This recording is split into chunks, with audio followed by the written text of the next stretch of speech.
नमस्कार. आपण पाहत आहात मराठी भूमी. रोहित पवार यांनी विधानभवनात केलेले वक्तव्य हे प्रचंड व्हायरल होताना दिसत आहे. तर ते म्हणाले की आज मी एका अशा नेत्याबद्दल बोलणार आहे ज्यांच्याबद्दल लोकांच्या मनात अनेक गैरसमज आहेत. त्यांचं नाव अजितदादा. रोहित पवार बोलताना खूप भावूक झाले व ते बोलले की या विषयावर अनेकांनी भरपूर भाष्य केलं, त्यामुळे मी फार विस्ताराने बोलणार नाही. पण दादाचा स्वभाव कसा होता याबद्दल माझा वैयक्तिक अनुभव जरूर सांगू इच्छितो. अनेकांना वाटते की दादा खूप कडक आहेत, पटकन रागावतात, पण खरं सांगायचं तर ते अगदी फणसासारखे होते. बाहेरून खरखरीत पण आतून अत्यंत गोड.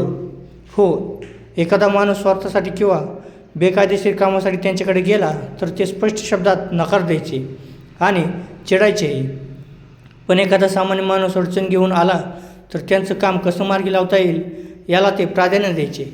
त्यासाठी कार्यकर्ता आणि सामान्य नागरिक महत्त्वाचा होता. दादांना फक्त राजकारणाचा रस होता. लोक म्हणतात दादांना फक्त राजकारणातच रस होता, पण ते पूर्णपणे खरं नाही.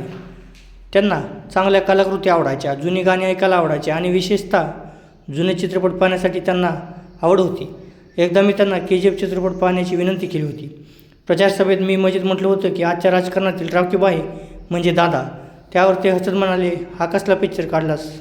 मी म्हटलं, आपण निवडणूक जिंकल्यावर एकत्र बसवून बघू. पण ते छोटंसं स्वप्न अपूर्णच राहिलं. पुढे रोहित पवार म्हणाले की दादांची खरी ओळख म्हणजे संकटात उभा राहणं. एखादा कार्यकर्ता अडचणीत असेल तर ते स्वतः पुढाकार घ्यायचे. 2005मधील मंदारदेवी दुर्घटनेत जेव्हा शेकडो लोकांचा मृत्यू झाला तेव्हा दादा तात्काळ घटनास्थळी पोचले. शासन, प्रशासन आणि वैयक्तिक पातळीवर शक्य ती सर्व मदत त्यांनी केली. संघटना उभी करण्यामध्ये त्यांचा हातखंडा होता. तरुणांना राजकारणात संधी देणे, त्यांना पुढे आणणे, आमदार मंत्री बनवणे हे त्यांनी सातत्यानं केलं. निवडणूक कशी लढवायची, उमेदवारी कशी ठरवायची, सत्ता कशी मिळवायची आणि टिकवायची हे दादांकडून शिकण्यासारखं आहे. पुढे रोहित पवार असे म्हणाले की त्यांच्या कार्यपद्धतीबद्दल सांगायचं तर वेळेचं नियोजन विलक्षण होतं.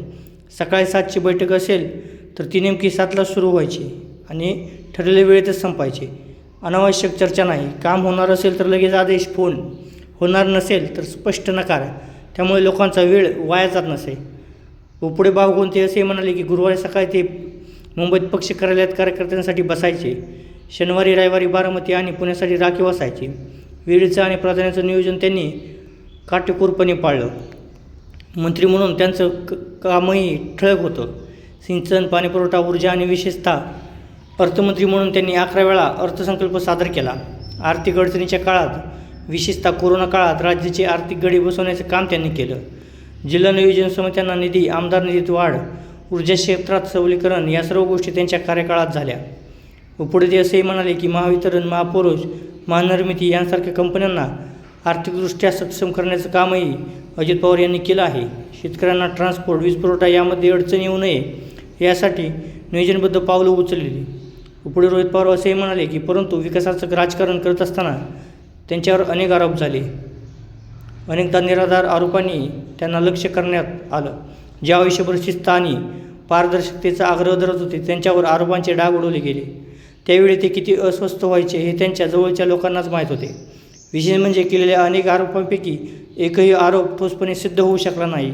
अशा या कडक पण मनाने हळवे नेत्यांनी हे वेगळी बाजू मांडली होती.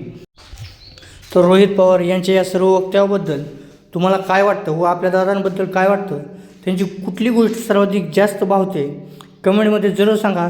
पाहत राहा मराठी भूमी. जय हिंद, जय महाराष्ट्र.